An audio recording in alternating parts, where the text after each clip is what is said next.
이런 교회가 되게 하소서, 이런 교회가 되게 하소서라는 제목으로 말씀 전하겠습니다. 모든 사물에는 그 사물의 쓰임새가 있죠. 사물의 역할이 있고 또 목적이 있습니다.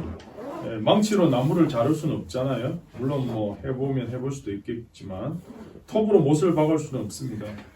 시계는 시간을 가리키죠. 오늘도 아침에 오니까 시계가 잠자고 있던데 시간을 다시 맞췄는데 시간을 잘 가르쳐야 바른 시계 아니겠습니까? 시계는 시간을 잘 가르치고 자동차는 사람을 태우는 역할을 하죠. 아무리 작은 연장이라고 할지라도 사물이라고 할지라도 그 사물에 쓰임새가 있고 독특한 역할이 있습니다. 이 땅 가운데 하나님께서 특별한 목적을 가지고 세우신 두 가지 공동체가 있는데 일명 메이드 인 헤븐입니다. 그게 바로 가정과 교회입니다. 하나님께서 가정과 교회를 세우실 때는 가정의 역할, 가정의 목적, 교회의 역할, 교회의 목적이 있다는 거죠. 그렇다면 하나님이 교회를 왜 세우셨을까? 교회의 역할과 목적이 무엇일까요? 교회의 역할과 목적이라면 여러분 잘 아시는 웨스트민스터 신앙고백 1문에 이렇게 질문합니다. 사람의 제일된 목적이 뭐냐? 이렇게 질문하고 답은 하나님을 영화롭게 하고 영원토록 하나님을 즐거워하는 것이다. 이게 웨스트민스터 신앙고백 1문의 제일 첫 번째. 그러니까 인간의 창조된 목적은 하나님을 영원롭게 하고 영원토록 즐거워하는 거. 다시 말해서 하나님을 예배하는 게 목적인 거예요, 사실은. 그러니까 하나님이 교회를 세우는 목적도 성도들을 양육하고 훈련하고 함께 모여서 예배하는 게 목적이 될 수 있겠죠. 그러나 하나님께서 이 땅 가운데 교회를 세우신 가장 큰 근본적인 목적 가운데 하나는 영혼 구원의 센터가 되는 영혼 구원의 센터. 그러므로 영혼 구원을 잘하는 것이 올바른 교회 모습이라는 거죠. 왜냐하면 오순절 교회가 처음 성령을 통해 만들어졌을 때 사도행전 2장에 보시면 베드로가 성령 충만을 입어서 예루살렘 사람들에게 말씀을 전거했잖아요. 그런데 그 말씀을 듣고 한꺼번에 3,000명이 회개를 했어요. 그리고 교회 안으로 들어왔어요. 이게 예루살렘 교회의 시작이거든요. 그래서 교회의 시작은 성령 강림과 함께 영혼 구원으로부터 교회가 시작됐다는 거죠. 그래서 변화받았던 사람들이 어떻게 합니까? 나만 예수 믿고 끝난 게 아니고 예루살렘 거리 나가서 복음을 전한 거예요. 전도한 거예요. 그래서 교회가 확장된 거죠. 그런데 예루살렘 교회가 수만 명을 자랑할 때 자기들끼리 그냥 모여있고 흩어질 생각을 안 하니까 강제로 외부에서부터 핍박이 와서 사람들이 사도행에는 다 흩어졌다 돼 있거든요. 어디까지 가냐? 안디옥까지 간 거예요. 안디옥까지 가서 거기서도 또 전도한 거예요. 안디옥 가서도 복음 전하니까 안디옥 사람들이 와 진짜 이 사람들은 예수님 닮았네? 예수님처럼 사네? 그리고 비로소 붙여진 이름이 뭐냐? 그리스도인이라 불리워졌다. 이렇게 나와요. 그리스도인, 크리스찬이란 이름은 우리 스스로 붙인 이름이 아니고 안 믿는 사람들이 우리의 사는 모습을 보고 야, 저 사람은 정말 예수쟁이야. 예수님 닮아서 예수 믿는 사람이야. 라고 붙여진 영광스러운 이름이 그리스도인이에요, 사실. 그런데 그 그리스도인이라 불림을 받고 안디옥 교회가 세워졌잖아요. 안디옥 교회가 세워지고 나서 제일 먼저 한 일이 뭡니까? 바나바와 바울을 선교사로 또 세웠어요. 그래서 바울이 안디옥 교회에서 1차, 2차, 3차 그렇게 복음을 전한 거죠. 영혼을 구원한 거죠. 이게 바로 교회의 목적이고 사명이라는 것입니다. 그러므로 복음 전도는 교회의 가장 중요한 사명이죠. 참된 교회의 모습을 보여줄 수 있는 지표도 바로 복음 전도에 있습니다. 여러분 사람이 살았는지 죽었는지 알려면 어떻게 됩니까? 심장이 뛰는 여부를 보면 알 수 있습니다. 교회의 생명력도 한 영혼에 대한 관심과 한 영혼을 살리기 위해서 복음을 전하고 있는가 보면 그 교회가 생명력이 있느냐 없느냐 알 수 있다는 거죠. 왜 그렇습니까? 살아있는 사람만이 영혼을 살릴 수 있기 때문에 그렇습니다. 그런데요, 생명을 살리는 문제는 너무 한가하게 느슨하게 대처해서는 안 된다는 거예요. 왜요? 생명이 걸려있기 때문에. 어떤 사람이 물에 빠져 죽어가고 있는데 제가 1시간 후에 올 거예요. 1시간 후에 봅시다. 됩니까? 말이 안 되죠. 그 사람한테 지금 물에 빠져 살려달라고 막 소리치는데 1시간 후에 봅시다 말은 죽으라는 거하고 똑같은 거 아니에요? 빨리 물에 들어가서 그 사람을 건져내는 시급성과 긴급성이 바로 복음 전도의 핵심이라는 거죠. 도로가 아무리 복잡하고 자동차가 많아도 119 소방차가 막 지나가면 사람들 다 길을 비켜주잖아요. 아무리 교통체증이 심해도 구급차가 지나가면 다 비켜줍니다. 왜 그렇습니까? 부딪혀봐야 승산이 없어요. 아니 사이렌 소리가 너무 시끄러워서 비켜줍니까? 아니요. 생명이 걸린 일이기 때문에 비켜주는 거예요. 생명 앞에서는 다른 문제를 가지고 시비를 걸 수 없기 때문입니다. 그래서 우리 모두는 소방차 운전사의 심정, 구급차 운전사의 심정으로 영혼을 구원하는 일에 매달려야 될 줄 확신합니다. 여러분, 하나님 앞에 이러한 긴급성을 가지고 나가는 교회를 하나님 귀중하게 사용하신다는 거예요. 하나님 앞에서 복음의 긴급성을 깨닫고 힘을 다해 일하는 그 교회에 하나님 복을 주신다는 거죠. 오늘 저와 여러분이 읽은 본문엔 두 가지 이야기가 섞여서 등장하거든요. 첫 번째 사건은 예수님께서 제자들과 함께 베다니에 가셨는데 무화과 나무를 보셨는데 무화과 열매가 없는 거예요. 그래서 무화과 나무를 저주하신 사건이고, 두 번째는 예루살렘 성전에 들어가 보니까 일명 성전 정화 사건, 예수님께서 성전을 깨끗하게 청소하신 사건이거든요. 우리가 얼핏 봐서는 이 두 사건이 무슨 연관이 있을까 싶지만 하나님은 이 두 사건을 통해 우리에게 말씀하시고자 하는 중요한 메시지가 있다는 거죠. 예수님께서 무화과 나무를 저주하신 사건은 그 당시에 주요 종교였던 이스라엘의 유대교가 얼마나 내용이 없고 형식적인지, 그런 종교에 대해서 예수님께서 심판하신 거죠. 형식밖에 남지 않은 생명 없는 상태의 종교다 보니까 행위의 열정, 행위에. 그래서 그러다 보니까 어떻게 해요? 성전을 장사하는 집으로 만들어버린 거예요. 예배 드려야 될 성전을 장사하는 집으로 만들었는데도 마음에 별로 부딪힘이 없어요. 그만큼 영적으로 어떻게 해요? 고갈 상태, 영적 바닥 상태인 거죠. 다시 말씀드리지만 교회의 가장 큰 사명은 영혼을 건지고 살리는 일입니다. 우리는 영혼 구원의 긴급성을 가지고 뛰어다녀야 될 하나님의 사람들이거든요. 아울러 동시에 교회는 그러한 영혼을 살릴 수 있는 생명을 줄 수 있는 능력 회복을 갖고 있어야 되거든요. 무엇보다 오늘날 교회가 세상에 나가서 죽어가는 영혼들을 만나서 그들을 살리고 부흥을 주고 정말 능력을 줘야 되는데 오늘 교회가 그렇지 못하다는 거예요. 사도행전 3장 6절에 보면 사도 베드로가 나면서부터 못 굽게 된 사람, 성전 미문에 앉아 성전 앞에 앉아서 구걸한 사람에게 선포하잖아요. 은과 금은 내게 없거니와 내게 있는 이것을 내게 주노니 나사렛 예수 그리스도 이름으로 일어나 걸으라. 이게 교회 본질의 모습이거든요. 오늘 세상에 정말 주저앉고 싶고 포기하고 싶고 삶을 끝장내고 싶고 이것도 안 되고 저것도 안 되고 그런 수많은 안타까운 모습으로 주저앉는 사람, 능력 있는 능력 없는 사람들이 얼마나 많은지 몰라요. 그런 사람 만났을 때 내게 있는 것을 내게 주노니 예수의 이름으로 일어나 걸으라. 그 할 수 있는 능력이 오늘 있어야 된다는 거죠. 아주 오래전에, 진짜 오래전에 신문에 진짜 오래전에 난 기사인데 한 돌팔이 의사가 화제가 된 적이 있거든요. 한의대도 안 나왔어요. 일명 무면허 의사죠. 그런데 허가도 없이 암 치료제를 만들었어요. 그런 이 돌팔이 의사가 있었는데 암 치료제를 만들어서 1억 4천만 원치나 팔아서 구속이 됐거든요. 돌팔이 의사니까 구속됐죠. 그런데 문제는 그 약 먹고 나았다는 사람들이 몰려와서 막 탄원서를 냈어요. 당신들한테는 돌팔이를 뭘지 모르지만 그 사람이 지어준 투표약 먹고 나았다. 그러니까 막 경찰도 할 수 없이 그 사람을 풀어준 거예요. 문제는 이게 끝이 아니고요. 더 큰 문제.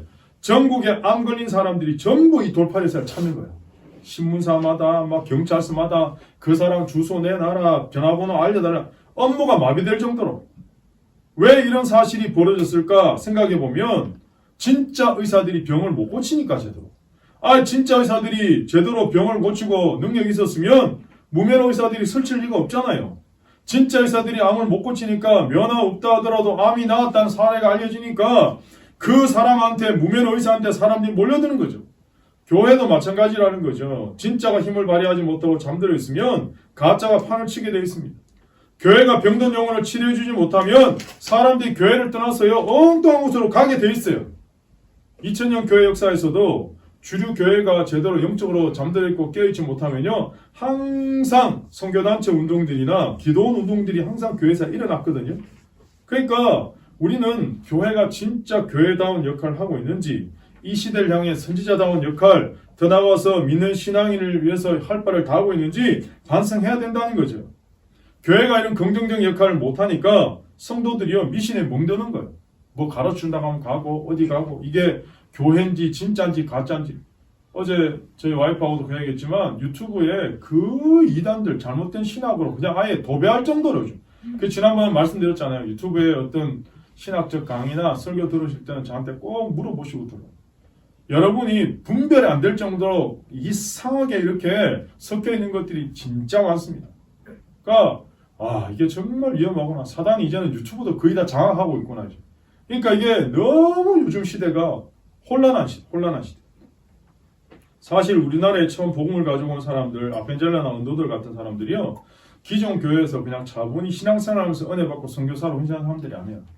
기존 교회가 병들어 있고 영적으로 잠들어 있으니까 그 당시에 무디 같은 선생님이나 AW 토전이나 RA 토레 같은 분들이 막 1차, 2차 영적 대각성 한다면서 막 부흥했거든요. 그때 은혜 받고 선교사로 자원하고 헌신해서 어디 조선이라는 나라가 어딘지도 모르는데 그 2달, 3달씩 배 탈고 이 조선의 이 조그만 땅에 복음 전하러 온 거예요. 사실 그분들이. 기독교 2000년 역사에서 주류교회가 영적으로 잠잠하고 영적으로 잠들어 있으면 항상 영적인 각성운동을 통해서 교회 자극과 도전을 주고 사람 역할을 하는 그런 운동들이 계속 있어 왔다는 거죠. 다시 말씀드리지만 한국교회가요 90년대까지는 수적으로 성장했거든요. 근데 90년대를 지나면서 성장세가 조금씩 꺾이더니만 2000년대 들어서는 완전 내리막, 교회 안팎으로 내용을 겪고 있잖아요. 교회가 한참 성장하던 저희가 처음 신앙생활을 했던 그 80년대부터 그때부터는 늘 교회 주요 메시지가 뭐냐? 십자가 복음이 대부분이었어요. 십자가 복음. 순교자 얘기 진짜 많이 듣고. 그러다가 교회가 성장하고 나서는요. 교회에서 십자가 복음을 들을 기회가 거의 없었어요. 생명 살리는 능력을 증거하지 않았거든요. 그냥 예수님 믿으면 만사가 형통합니다. 그냥 평강합니다. 아니 죄 짓는 범죄인한테도 당신은 훌륭한 그리스도인이냐 이런 소리를 하는 거예요. 그러니까 교회나 세상이나 별반 차이가 없는 거예요.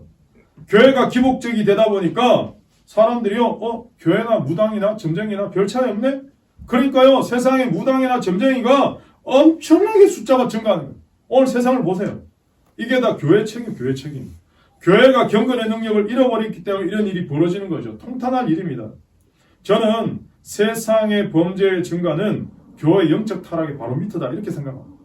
교회가 영적으로 깨어있고 하나님께 기도하면요 범죄율이 떨어지게 돼 있어요. 그런데 교회가 영적으로 잠들어 있고 잠잠하면 세상의 범죄는 올라갈 수밖에 없어요. 그러므로 우리 교회가 한국교회가 이 사회와 세상 가운데 줄 수 있는 최고의 선물은 교회의 능력을 회복하는 일이죠. 교회가 교회다워지는 일이죠. 예수님께서 승천하시면서 제자들한테 말씀하셨잖아요. 너희는 가서 모든 민족을 제자로 삼아 아버지 아들과 성령의 이름으로 세례를 베풀고 내가 너에게 분부한 모든 것을 어떻게 해요? 가르쳐 지키게. 이 예수님의 말씀에 순종하고 선포할 때 비로소 성령의 능력을 회복하고 다시금 많은 영혼을 살릴 수 있는 모습으로 변화될 것입니다. 근데 지금 본문을 보세요. 예수님 당시의 성전이 어떻습니까? 전국에서 많은 사람들이 찾아오잖아요. 왜요? 여러분 유대인들은 1년에 3차례씩 꼭 예루살렘 성전 가서 제사 드려야 되거든요. 그러니까 요즘 우리 여호수아서 우리 큐티도 하고 성경 지금 민수기 지금 쫙 읽고 넘어가서 지금 읽었잖아요. 그러면 이스라엘 지파가 요단 서편, 요단 동편 9지파 반, 2지파 반 이렇게 땅 분배 받았잖아요. 그리고 도피성이 서편에 3개, 동편에 3개 기억나십니까? 네? 이제 성경 읽으니까 좀 기억나시고 그죠? 그렇게 도피성 6개를 두고 부지 중에 혹시 내가 의도하지 않았지만 살인했단 말이에요. 그러면 그때는 눈은 눈, 이에는 이, 그래서 살인했으니까 죽어야 되는데 그런데 내가 고의적으로 하지 않았기 때문에 고의적이지 않은 과실치사는 도피성으로 들어가면 살 수 있는 거예요. 그래서 그 사람들 피해 보복을 막으려고 3개씩 도피성도 두고 그렇게 땅 분배를 했잖아요. 그런데 그 산지에 있는 지파들 중에 예루살렘 가려면 한참 가야 되는 사람들이 있단 말이에요. 예배 드리려고, 제사 드리려고. 그러니까 많은 사람들이 예루살렘 성전을 찾아갔는데 가도 생명을 살릴 수 있는 능력을 못 얻는 거예요. 가보니까 장사치들만 우글우글하고. 그러니까 어떻게 해요? 실망하고 돌아가는 거예요. 사도행전 8장에도 보시니까요. 에디오피아의 저 멀리 4시가 예루살렘까지 예배하러 왔거든요. 근데 은혜를 못 받고 능력을 못 받으니까 실망하고 가지 않습니까? 이게 당시 성전의 영적 실상을 극명하게 고발하고 있거든요. 사람들이 목마르다고 막 소리치는데 진짜 줄 수 있는 생수가 없는 거예요. 죽어가고 있는데 살릴 능력이 없어요. 증거할 메시지가 없어요. 이게 비단 예수님 당시의 성전만의 모습입니까? 지금 오늘 한국교회의 모습, 우리의 모습일 수 있다는 거죠. 능력을 잃어버린 성전, 더럽혀진 성전을 예수님이 깨끗하게 정화하셨던 것처럼 우리의 잃어버린 복음의 능력, 세속화된 하나님의 교회가 다시 예수님의 능력으로 정결하게 되어야 된다는 거죠. 여러분, 교회가 살아야 이 사회에 소망이 있습니다. 더 나아가서 하나님의 성도들이 우리가 살아야 비로소 죽은 영혼들을 건질 수 있다는 거죠. 우리는 오늘 다시 이 말씀을 통해 능력 있는 교회로, 능력 있는 성도로 회복되기 위해서 어떻게 되는지 우리가 살펴보려고 합니다. 첫 번째는 교회는 복음을 통해서 희생과 섬김의 본질을 회복해야 됩니다. 복음의 능력, 복음을 통해서 희생과 섬김의 본질을 회복해야 된다는 거죠. 오늘 본문을 보시면 왜 성전에서 소, 양, 비둘기 팔고 돈 바꾸는 사람들이 생겼습니까? 이 사람들이요, 처음부터 악의를 가지고 이런 일을 한 게 아니거든요. 제가 앞에도 설명드렸지만 이스라엘 사람들이 6월절이나 초막절에 제사 드리려고 먼 산지에서부터 온단 말이에요. 그러면 6월절에 제사 드리기 위해서 사람들이 여러 지방에서 오는데 그냥 오는 게 아니고 양 끌고 염소 끌고 온단 말이에요. 그러면 오다가 얼마나 힘들겠어요. 시간도 많이 걸리고 고생도 되고. 근데 제사 드릴 때는 흠없는 희생제물을 드려야 되거든요. 근데 오다 갑자기 양이 돌불이 걸려서 다리가 떡 부러져 버렸네. 그럼 다리 부러진 양은 하나님의 제물을 못 드리는 거예요. 예. 그래서 어떻게 해요? 할 수 없이 다시 그 지방에서 제물을, 양을 또 사야 되는 거예요. 그러니까 너무 번거롭잖아요. 이런 경우가 허다하니까. 너무 힘들다. 병도 들고 짐승들이. 예. 흠도 생기고. 그러지 말고 그냥 돈 갖고 와서 예루살렘 성전 앞에서 제물을 사서 제사 드리자. 너무 좋잖아요. 성전 앞에서 양 사고 비둘기 사고 너무 편하죠. 흠없는 제물 드릴 수 있다는 생각에 그러다 보니까 성전 앞에 어떻게 해요? 장사꾼들이 생긴 거예요. 장사꾼들. 또 하나 그 당시에 돈 바꾸는 사람들이 생겼거든요. 여러분 이 당시에 통용되던 돈은 로마 지배하에 있었기 때문에 드라크마입니다. 드라크마. 근데 우리도 돈에 사람 얼굴이 그려져 있잖아요. 그죠? 노란 돈에는 신사임당 할머니, 그리고 파란 돈에는 세종대왕 할아버지 막 그려져 있잖아요. 그림이 얼굴이 있잖아요. 옛날 그 당시에 로마 지배 당시에 드라크마에는 로마 황제인 가이사 얼굴이 그려져 있었거든요. 근데 여러분 아시는 것처럼 이스라엘 백성들이 얼마나 선민의식이 탁월한 사람들입니까? 그런데 황제 얼굴이 그려져 있는 드라크마를 성전에 드릴 수가 없는 거예요. 그러니까 이스라엘 사람들이 통용한 돈이 세겔이거든, 세겔. 그러니까 이 드라크마를 세겔로 다시 환전을 해야 돼. 그러니까 어떻게 되냐? 성전에서 다시 환전소가 생긴 거예요. 요즘 말로 말하면. 그러니까 드라크마와 세겔을 1대1로 환전해 주는데 그냥 해주겠습니까? 환전해 줄 때 1%, 2% N을 또 떼는 거야, 수수료를. 예. 그러니까 이런 식으로 막 장사를 하는 거예요. 왜 처음에 돈 바꿨습니까? 하나님 앞에 순수한 돈 바치려고 그렇게 돈 바꿨거든요. 순수한 재물 바치려고 돈 가지고 와서 재물을 샀단 말이에요. 처음에는 순수한 마음으로 시작한 일인데 결국엔 어떻게 해요? 성전 앞에 장사치만 드글드글한 거예요. 심지어 이 장사치들이 성전 안에까지 밀고 들어가서 성전 안에서도 막 양 팔고 막 비둘기 팔 난리. 그러니까 예수님이 가보니까요. 아니 하나님 앞에 경건하게 예배드리고 제사해야 될 성전 안에 장사치들이 드글드글하니까 예수님이 우리 말로 말하면 그냥 화가 났어요. 예. 여기서 우리가 중요한 사실을 깨달을 수 있는 게 뭐예요? 교회가 너무 편의만을 추구하다 보면 예배의 본질을 잃어버릴 수 있다는 거예요. 성도가 너무 편리한 것, 유익한 것, 간편한 것만 추구하다 보면 예배의 자리를 떠날 수 있다는 거죠. 예를 들어 코로나 시절에 우리가 모일 수 없으니까 인터넷으로 예배를 드렸단 말이에요.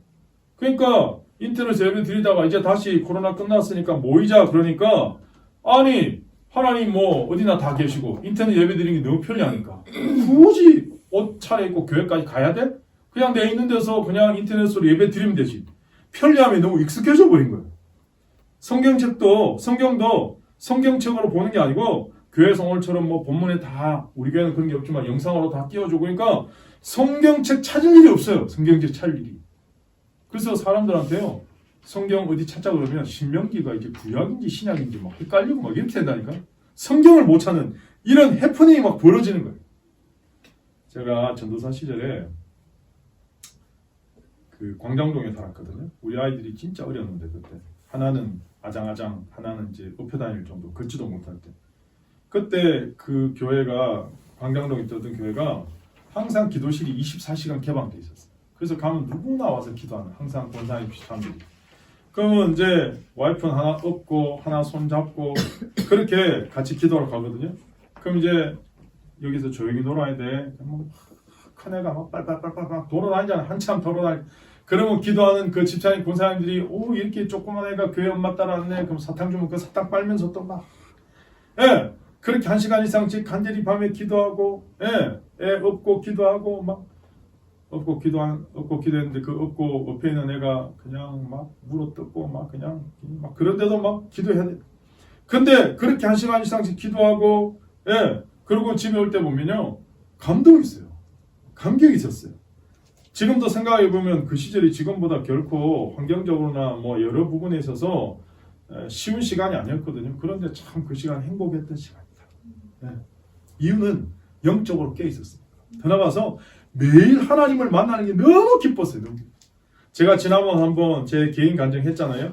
제 인생에서 가장 드라마틱하고 감사한 시간을 두 번 꼽으라 그러면 예수님 처음 만났던 고등학교 3학년 시절과 군생활 시간이에요.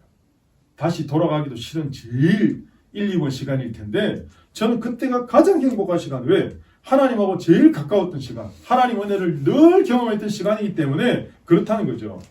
그러므로 사랑하는 여러분, 오늘 주일 예배는 언제 시작됩니까? 주일 예배는 이 자리에 와서 예배하는 이 시간이 시작되는 게 아니고 집에서 출발할 때부터 예배가 시작되는 거예요. 내가 지금 성소를 향해 나가고 있구나. 내가 하나님 앞에 예배드리고 가고 있구나. 그 순간부터 이미 예배는 시작된 거예요. 요한복음 12장 24절에 보니까 하늘의 밀이 땅에 떨어져 죽지 아니하면 하늘 그대로 있고 죽으면 많은 열매를 맺는다 그랬거든요. 왜 한국교회가 점점 열매를 맺지 못하고 힘이 없어지나? 희생과 섬김이 사라지기 때문이죠. 이디오피아 내시가 에디오피아부터 예배드리기 위해서 그 먼 거리를 예루살렘까지 왔잖아요. 하나님이요 그 기중왕이 보신 거예요.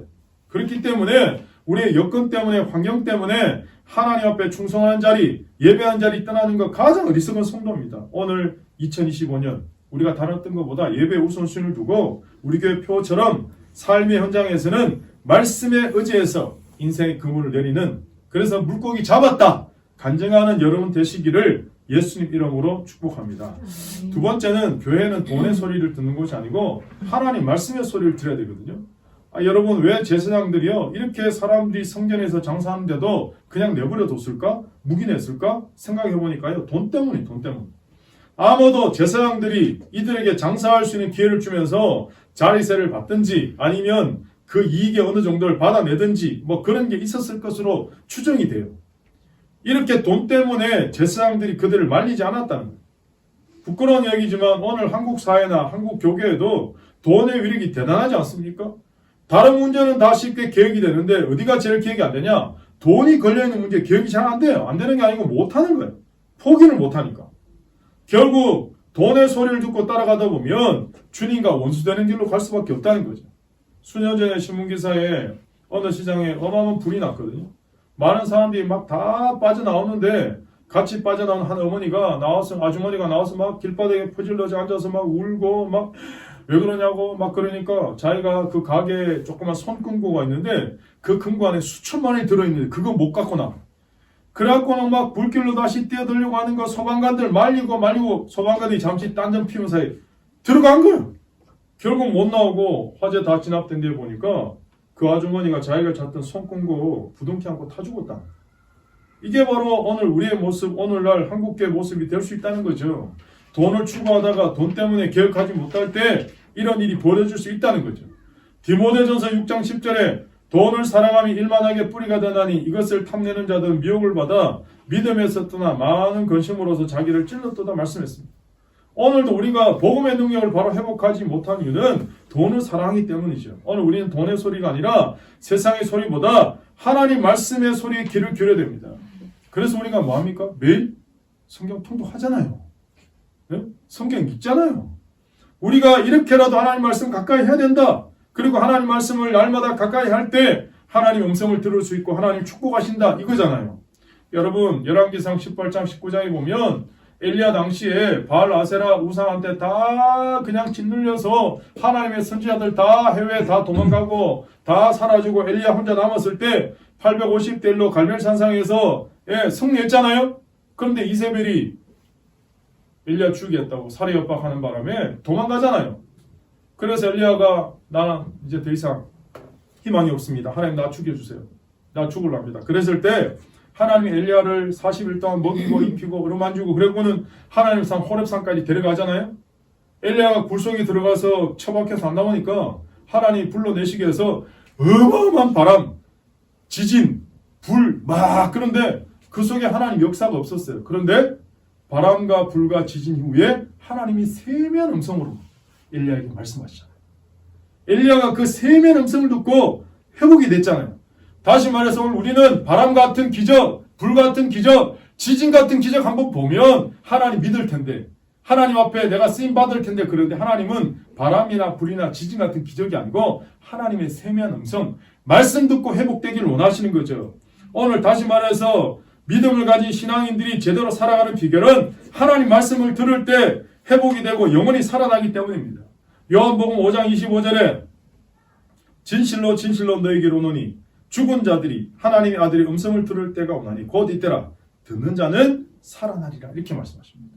히브리서 4장 12절에 하나님의 말씀은 살아있고 활력이 있어 좌우의 날선 어떤 것보다 예리하여 혼과 영과 및 관절과 골수를 찔러 쪼개기까지 하며 또 마음의 생각과 뜻을 판단한다고 말씀합니다.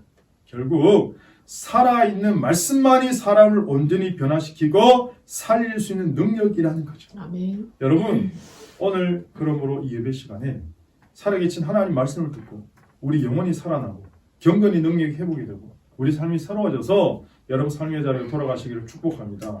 여러분 말씀은요 영혼만 고치는 게 아니고요. 제가 요즘 히브리서 이 말씀 너무 강하게 요즘 제가 성경 공부하러 많이 다니잖아요. 그러니까 요즘 저희 와이프가 성경 과외하러 다닌다 이렇게 표현하는데 성경 과외하러 다니는데 보니까 하나님 말씀이 우리 영만 고치는 게 아니고 혼과 영과 관절과 골수를 찔러 쪼갠다. 그러면 하나님 말씀은 영도 고치시고 혼의 영역도 고치시고 우리 육도 고치시는구나. 아멘. 결국 말씀을 들으니까요 사람이요 내 영만 고치는 게 아니고 정신 세계도 고쳐지고 육도 고쳐지는 거예요. 그러니까 하나님 말씀이요 우리의 병도 고쳐요. 아멘. 하나님 말씀이요 우리가 갖고 있는요 육체적인 암, 정신적인 병, 영적인 병도 다 고친다는 거예요. 여러분 이게 히브리서 4장 12절 말씀이에요. 저는 이 말씀 믿어요. 실제로 그렇게 해보니까요 진짜 하나님 말씀이 사람들 고치는 거예요. 오늘 그러므로 우리가 살아계신 하나님 말씀 듣고 2025년에는 하나님 앞에 경건의 능력을 회복해서 승리하는 여러분 되시기를 다시 한번 축복합니다. 아멘. 마지막 세 번째 교회는 기도의 능력을 회복해야 됩니다. 여러분 교회가 기도의 능력을 회복해야 된다는 말은 결국 한국교회 성도들이 다시 잃어버린 무릎의 능력, 기도의 능력을 회복해야 된다는 말이죠. 결국은 교회 별명이 뭐라 하십니까? 만민이 기도하는 집. 여러분 교회 별명은요 기도하는 집이에요. 기도하는 집. 그러므로 교회는 기도 소리가 그치지 않고 기도로 가득 차게 만들어야 교회가 교회다워진다는 거예요. 교회를 가장 가치 있게 만드는 길은 기도하는 길밖에 없다는 거예요. 교회의 기도 소리가 그칠 때 주님은 분노하신다는 거죠. 그러므로 교회는 기도를 해야 됩니다. 교회가 기도하기 시작하면 전성기를 맞이합니다. 교회가 기도하기 시작하면 능력이 나타나기 시작합니다. 이 말은 다시 말해서 성도가 기도하기 시작하면 신앙의 전성기가 시작된다는 거예요. 아멘. 성도가 기도하기 시작하면 하나님의 능력을 나타내는 역사가 시작된다는 거예요. 그런 의미에서 그럼 목사의 정체성은 뭐야? 제가 생각이 잠겼거든요. 교회가 기도하는 집이면 그럼 목사도 기도하는 사람이네? 결국 목사의 정체성은 기도하는 사람이네? 이렇게 되는 거예요. 그러니까요. 시간에 구애 없이 장소에 구애 없이 시도 때도 없이 그러면 나도 기도해야 되겠다. 이 결론이 내려지는 거예요.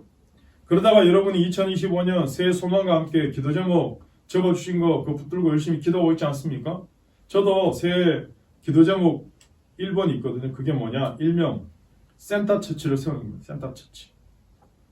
예배당. 센터처치를 세우는 건데 저희 교회가 일명 유목민 스타일 교회이지 않습니까? 1, 2부는 청담동, 3부는 이제 또 필동. 예. 유목민처럼. 근데 제가 기도하면서 이게 끝이 아니잖아요. 하나님께서 더 많은 성도를 제대로 훈련시키고 복음 전하고 영 살리려면 센터처치 중심 장소가 필요하겠다 결론을 내린 거죠. 이런 마음을 하나님 처음부터 주신 게 아니거든요. 하나님이 때가 되니까 기도하게 하시고 그런 마음도 주시니까 작정하고 기도하는데 제가 처음부터 이렇게 공개적으로 하지 않은 건 혹시라도 마음에 부담드릴까 봐. 근데 제가 오늘 이렇게 예배 시간 이야기하는 건 기도를 부탁하기 위해서 이제는 기도할 때가 됐다. 이제 기도할 때가 됐다. 그래서 함께 기도하자고자 기도 제목을 내놓는 거거든요. 앞에서도 말씀드렸지만 교회는 기도하는 집이기 때문에 그렇습니다. 개인적으로 가정적으로 이 사회와 나라를 살리기 위해서 여러분 아무리 생각해도 기도 외에는 다른 방법이 없어요. 그래서 우리가 함께 모여서 부르짖어야 되거든요. 그래서 장소가 필요한 겁니다. 결국은 기도해야 되죠. 기도해야 되죠. 네. 사랑하는 여러분, 우리가 함께 기도해야 됩니다. 우리가 기도할 때 하나님 우리에게 은혜를 베풀어 주실 것을 믿습니다. 세상이 엄청나게 변하잖아요. 시대가 얼마나 변했습니까? 여러분, 시대가 변하고 좋아진다고 다 좋아집니까? 변하지 않는 게 하나 있더라고요. 그게 바로 인간성이 인간성. 인간의 범죄성, 인간의 죄악성, 인간의 악함은요 바뀌지 않아요. 오히려 더 악해지는 것 같아요. 뉴스 듣기가 겁날 정도로. 그런데요, 인간성이 바뀌고 인간이 변화되고 새로워지는 길은 예수 그리스도의 십자가 외에는 살릴 방법이 없어요. 아멘. 여러분, 세상의 가장 큰 기적은요, 바뀔 같지 않은 인간이 바뀌는 게 기적이죠. 변화되지 않을 같은 사람이 변화되는 게 기적 아닙니까? 그런 의미에서 정말 우리가 십자가 예수 그리스도의 복음에는 바뀔 방법이 없어요. 그러니까 일제 강점기를 앞두고 1907년 평양에서 장로교, 감리교 이 목사, 선교사, 성도들이 4개월 동안 하루에 4시간씩 나를 위해서 열심히 기도했잖아요.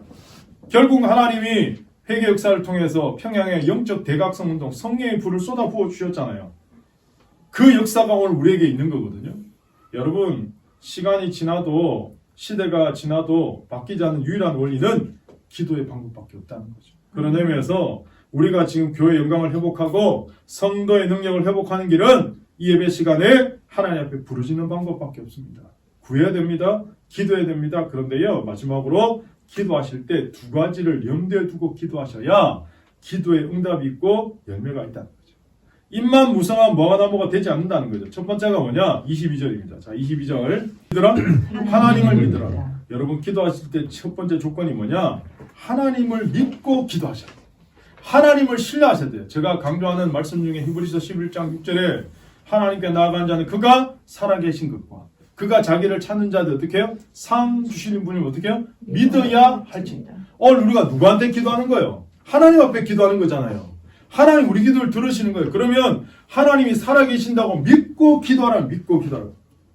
우리가 이렇게 무기력하고 실패를 거듭하고 좌절한 이유는 살아계신 하나님을 신뢰하지 않기 때문이라는 거죠. 내 힘으로 버티려고 하니까 피곤한 거예요. 내 힘으로 버티려고 하니까 짜증나는 거예요. 내 힘으로 버티려고 하니까 갈증 나는 거예요. 그래서 살아계신 하나님을 온전히 신뢰하고 기도하신 여러분 되시기를 축복합니다. 두 번째는 25절이거든요. 자, 여러분 어떤 분이요. 목사님, 제가요 작정 기도하고 열심히 기도했는데 저는 왜 기도 응답을 못 받았습니까? 저는 기적도 경험하지 못했는데요. 그런 이야기 하시는 분이 있더라고요. 여러분 집에서 수돗물 이렇게 마시려면 수도꼭지 딱 틀면 물이 쫙 나오잖아요. 근데 틀었는데 물이 안 나오는 건 어딘가 막혀 있는 건 막혀 있는 거예요. 다시 말해서 기도의 파이프라인이 내가 기도해서 쫙 응답이 와야 되는데 이 기도의 파이프라인이 막혀 있으면 응답이 안 오는 거죠. 그 중에 하나가 뭐냐? 인간관계의 갈등이거든요. 특히 용서하지 못한 마음. 미움이에요.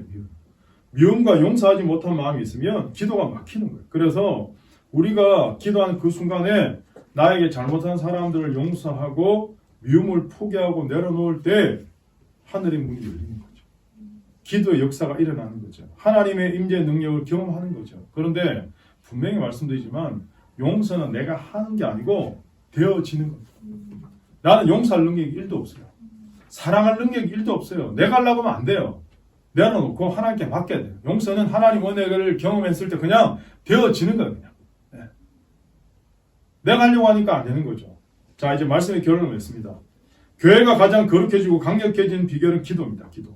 저는 우리 교회가 기도 소리가 끊어지지 않고 기도의 불길이 끊어지지 않고 하나님 앞에서 큰 능력을 받아서 하나님의 많은 일을 감당하는 그 하나님께 쓰임받는 정말 복된 성도들 다 되시기를 확신하고 축복합니다. 여러분, 우리의 몸을 치장하는 이 옷, 의복도 중요하지만 의복보다 더 중요한 건 몸이잖아요. 몸. 그런 의미에서 정말 교회가 회복되는 가장 중요한 핵심의 첫 번째는 복음의 능력 안에서 희생과 섬김의 능력이 있다는 거죠. 교회 회복은 세상의 소리, 돈의 소리보다 하나님 말씀의 소리에 귀를 기울일 때 나타난다는 거죠. 교회의 거룩한 능력의 회복은 잃어버렸던 기도의 능력을 회복할 때 능력이 나타날 줄을 믿습니다. 이제 앞으로 성경 읽어가실 텐데 에스겔서를 보시면 에스겔서 47장에 성전에서 물이 흘러나오거든요. 성전에서 쫄쫄쫄 물이 흘러나온 물이 발목까지 차다가 무릎까지 차다가 허리까지 차다가 건너갈 수 없는 어마어마한 강이 됐는데 이 강물이요 이스라엘 온 사방을 다 흘러가는데 사해 바다까지 다 살려요. 아라바 광야 그 사막까지 다 살리면서 나무가 자라고 풀이 자라고 열매를 맺고 엔게디 황무지에 그리고 사해 바다에 물고기가 뛰어놀고 결국 뭡니까?